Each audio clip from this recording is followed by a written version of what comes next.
Alô, galera, mais um vídeo no canal Vene Casagrande e nesse vídeo eu vou começar diferente, procurando, tá vendo aí, ó, tô procurando, tô igual um detetive, procurando um rival do Flamengo no Rio de Janeiro. Não tem mais rival.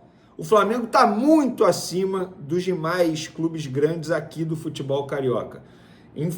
Se a gente for parar e analisar os últimos duelos, os últimos 30 duelos entre Flamengo e Vasco, é um amasso. É uma coisa impressionante. É uma coisa impressionante. Flamengo e Botafogo recentemente, em 10 dias, o Flamengo venceu 2 vezes.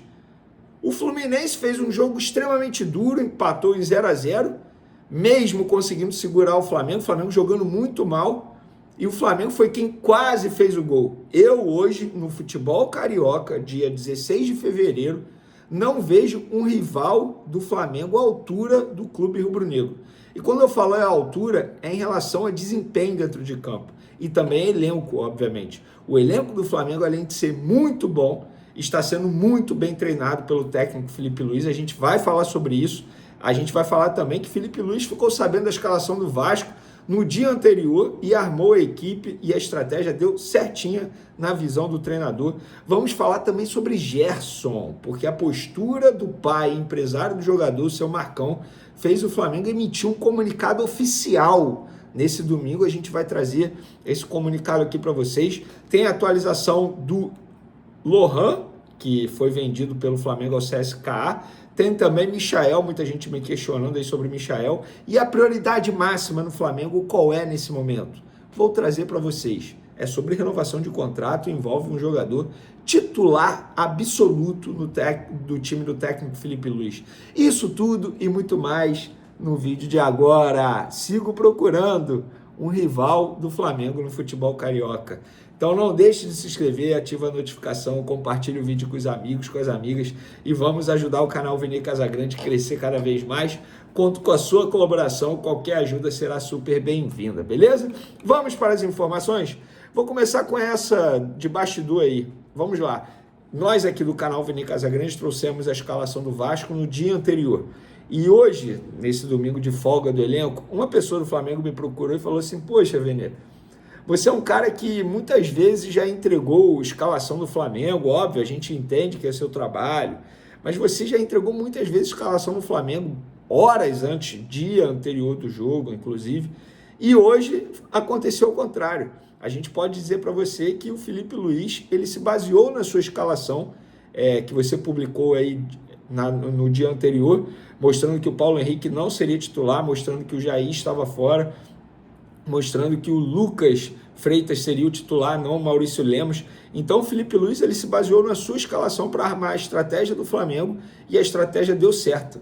Então, trazendo essa curiosidade para vocês, porque eu fiquei sabendo disso, eu confesso também que eu não sabia que o Felipe Luiz tinha feito isso, essa pessoa do Flamengo que acabou mencionando, me contando esse bastidor aí. Então o Felipe Luiz, obviamente, estudou bastante em cima daquilo que a gente trouxe de informação no Vasco, e deu certo, deu muito certo, porque foi um amasso do Flamengo, sobretudo no primeiro tempo. Gente, foi uma aula de futebol, de verdade. O que o Flamengo fez com o Vasco da Gama foi, assim, absurdo, e o Vasco precisa agradecer por ter tomado apenas 2-0, porque o placar poderia ter sido mais elástico, sem sombra de dúvidas. Para não dizer que o Vasco em nenhum momento esteve melhor em campo, ali, entre os 20 minutos do segundo tempo, o Vasco fez um jogo duro, acordou, disputou com o Flamengo, como tem que ser, como é um time grande o Vasco da Gama. Embora os elencos sejam bem diferentes, o Flamengo está muito acima, mas não dá para o Vasco jogar da maneira covarde que jogou no primeiro tempo. No segundo tempo tentou bater de frente, mas foi em vão. E eu tenho até algumas opiniões sobre o Vasco da Gama, não sei até que ponto o custo-benefício do Coutinho e do Paê valem a pena ao Vasco, porque são jogadores extremamente caros e não rendem nada dentro de campo, nada mesmo, você não vê eles fazendo nada de diferente, muito pelo contrário, jogadores hoje comuns no Vasco da Gama. E do outro lado a gente tem um Flamengo que tem um elenco absurdo o elenco do Flamengo. O Michael saiu lesionado, entrou o Cebolinha, que fez um golaço, o segundo gol do Flamengo. É absurdo. O Flamengo entrou ontem, teoricamente, com a zaga titular. Léo Ortiz no banco de reservas. Léo Ortiz depois entra. Danilo, jogando muita bola. Parece que está há anos no Flamengo. É por isso que eu falo que hoje o Flamengo, com o elenco que tem e com o treinador que tem, que está fazendo um grande trabalho, o Flamengo está muito acima dos rivais no futebol carioca. Não tem rival do Flamengo no futebol carioca. O rival do Flamengo no futebol brasileiro é o Palmeiras. É o Palmeiras, gente. E não é um absurdo dizer isso, não é prepotência, não é marra, não, é a verdade. É a verdade. Eu acho que o Flamengo ele se preocupa muito mais com o Palmeiras hoje do que propriamente com os clubes do futebol carioca. Talvez o Botafogo melhore para o segundo semestre, mas hoje o Botafogo nem treinador tem. Tem um auxiliar, o Caçapa. Ah, mas ele fez um bom trabalho quando ele substituiu o Luiz Castro. Beleza, ele pegou um trabalho pronto. Ele só manteve o trabalho do Luiz Castro. Agora, o elenco é totalmente diferente. Ele vai ter que fazer o trabalho dele. Ele vai ter que fazer o time jogar. No futebol carioca, eu repito, não tem rival para o Flamengo. Inclusive, o Flamengo chegou ontem ao seu 8º clássico no Campeonato Carioca sem sofrer gol. Flamengo e Vasco 0x0, Flamengo e Botafogo 1x0 Flamengo, Flamengo e Fluminense 2x0, Flamengo e Fluminense 2x0 novamente, Fla-Flu 0x0, Fla-Flu 0x0, Flamengo e Botafogo 1x0, Flamengo e Vasco agora 2x0. E os números de Flamengo e Vasco nos últimos 30 duelos entre as equipes são absurdos. 17 vitórias do Flamengo, 11 empates e apenas 2 vitórias do Vasco. E essas 2 vitórias do Vasco em Campeonato Carioca. 50 gols marcados do Flamengo, 23 gols marcados do Vasco. A discrepância é absurda, gente. E para emendar as curiosidades e números, os números de Felipe Luiz à frente do Flamengo: 15 vitórias, 6 empates, 1 derrota apenas, que foi para o Fluminense, Campeonato Brasileiro. 22 jogos, 2 títulos, até o momento ele tem mais título do que derrota. 38 gols feitos, apenas 12 gols tomados, 77% de aproveitamento em 14 partidas sem ser vazado. São números absurdos. É um grande trabalho que o Felipe Luiz vem fazendo. Eu não estou aqui querendo dizer que ele é o futuro técnico da seleção, o que eu acho que um dia pode acontecer, se ele quiser, porque eu acho que ele tem potencial para assumir grandes clubes da Europa. Não estou dizendo que ele vai ganhar tudo à frente do Flamengo. O que eu quero dizer é o seguinte: hoje, para ganhar do Flamengo é muito difícil. Mas é muito difícil mesmo. Vamos pegar o jogo contra o Fluminense, que o Flamengo jogou muito mal. E mesmo assim, foi o Flamengo que quase venceu o jogo. Ganhar do Flamengo hoje vai ser uma tarefa extremamente difícil para qualquer equipe do futebol brasileiro. Inclusive, o Flamengo hoje joga o melhor futebol no cenário brasileiro. Tem o Corinthians, que eu vejo os jogos, está indo muito bem, mas o Flamengo hoje é o melhor preparado, sem sombra de dúvidas. Agora, eu sou um cara que eu concordo com Felipe Luiz em várias coisas. Eu não lembro de ter discordado dele em nada, assim, em entrevista coletiva, mas ontem na entrevista coletiva ele criticou a postura do Wesley, quando o Wesley trocou passe com o Matheus Gonçalves e deu uma letra ali na bola e tal, e os jogadores do Vasco não gostaram, o Coutinho foi para cima do Wesley, o Verratti foi para cima do Wesley, eles achando falta de respeito. Eu vou ser bem sincero, não achei falta de respeito em nada. Em nada, uma jogada normal, troca de passes, triangulação, ele deu de letra. Ele já fez isso, o Flamengo perdendo várias vezes, inclusive, várias vezes. Eu não lembro qual foi o jogo, mas teve uma vez que ele fez isso, o Flamengo perdendo, eu xinguei pra caramba. Eu não achei falta de respeito, muito pelo contrário. Isso é futebol, gente. O futebol é isso. Recentemente, não, acho que foi ano passado, o Soteldo subiu em cima da bola no jogo contra o Vasco, eu tive esse mesmo discurso. Nada demais o que o Soteldo fez. Pelo contrário, isso faz parte do jogo, a estratégia, é você tirar o adversário do sério. E o Wesley tirou os adversários do sério. Ah, quase teve confusão, beleza, não sei o que, mas alguém poderia ter sido expulso. É você também ter força mental, isso faz parte do jogo. O Wesley não fez nada demais. Ele não tentou dar lambreta, nada demais. Ele deu um passe de letra, gente, porque era mais rápido para ele.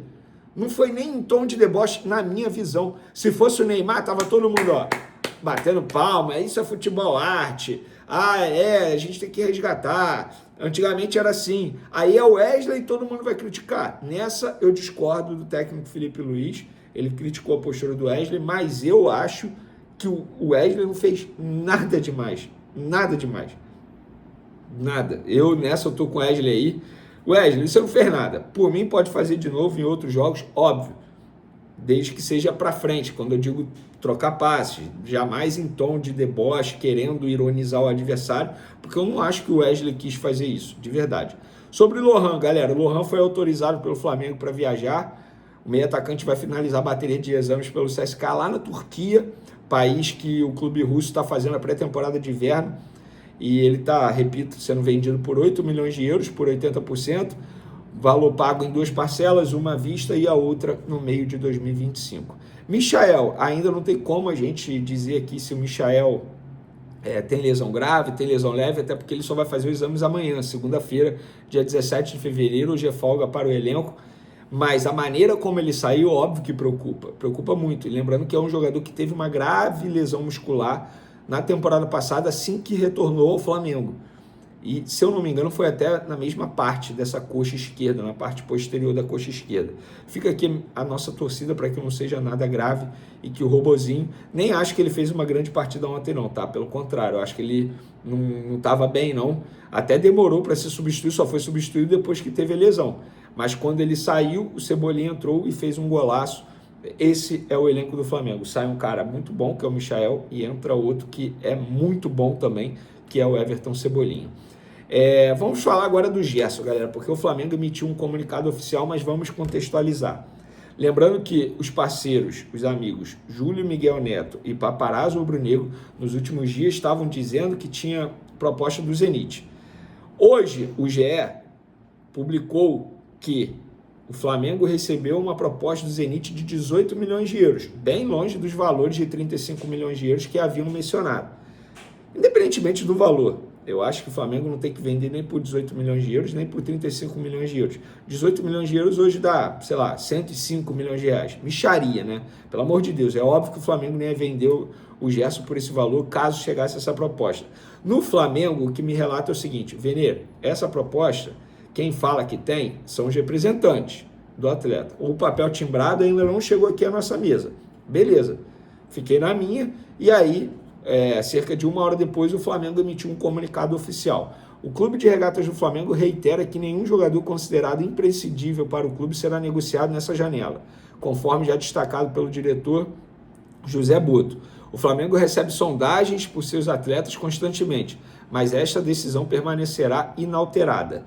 E aí, muita gente vai me questionar, por que o Flamengo emitiu esse comunicado após notícias sobre o Gerson e não emitiu após notícias sobre o Wesley, por exemplo, que também recebeu várias propostas? Vamos lá. É óbvio que o Flamengo está dando uma resposta ao pai do jogador, seu Marcão, que é ele quem está fazendo uma algazarra danada na imprensa, dizendo que o Gerson precisa ter uma valorização salarial, e de fato ninguém discorda disso, ele precisa ter. Mas a forma como o seu Marcão fez não agradou nem um pouco a diretoria do Flamengo. E a informação que eu tenho é o seguinte: não, nós não vamos renovar agora. Sabe por quê, Vinícius? Se renovar agora, vai abrir um precedente para todo mundo chegar na imprensa, ficar gritando na imprensa, dizendo que precisa de uma valorização salarial, e a gente vai ter que dar. Não é assim. Isso a pessoa me falando. O Gerson tem contrato até dezembro de 2027, uma multa rescisória para o exterior altíssima. Nós não temos nenhuma pressa em resolver essa situação. Nenhuma pressa. Essa pessoa ainda me disse: o seu Marcão fez tudo errado. Tudo errado. Se ele tivesse ligado para a gente, conversado com a gente, poderia facilitar muita coisa. É óbvio que a gente entende que o Gerson está jogando muita bola, que em determinado momento o funcionário, aí no caso o jogador, ele quer ter uma valorização salarial, mas da forma como foi feita, não vai acontecer. Isso a pessoa me falando, não sou eu que estou dizendo. Ou o Marcão se cala, ou não vai ter renovação de contrato. Não adianta gritar, espernear. Isso a pessoa me falando. E eu estou trazendo essa informação para vocês, que nesse momento o Flamengo não vai renovar com o Gerson, porque o Marcão agiu de maneira extremamente errada na visão da diretoria do Flamengo. E aí, eles falaram assim, essa pessoa me falou o seguinte: Vini, a nossa prioridade hoje é renovar o Pulgar. Essa é a nossa prioridade. Ele tem contrato até dezembro, jogador considerado titular, que o Felipe Luiz é apaixonado, que o Felipe Luiz trata como imprescindível para a equipe, que o Flamengo não pode perder. O Felipe Luiz vive elogiando, dizendo que é jogador de Barcelona e tal. A nossa prioridade é essa. Não é renovar o Gerson, que tem contrato até dezembro de 2027. Não é renovar o Arrascaeta, que tem contrato até dezembro de 2026. É renovar o Pulgar, que daqui a alguns meses pode assinar um pré-contrato e sair de graça. Estamos falando de um jogador extremamente valorizado. E eu acho que a diretoria está certa, né, nessa visão. Está extremamente certa. E lembrando, o Flamengo alega que proposta oficial, papel timbrado, não chegou nada até o momento, e mesmo que chegue, o Flamengo não vai vender nessa janela de transferência. Beleza, galera? Espero que vocês tenham gostado do vídeo. Continuem acompanhando o canal Vini Casagrande. Beijo para vocês e eu sigo procurando um rival do Flamengo no futebol carioca. Valeu, galera! Fui!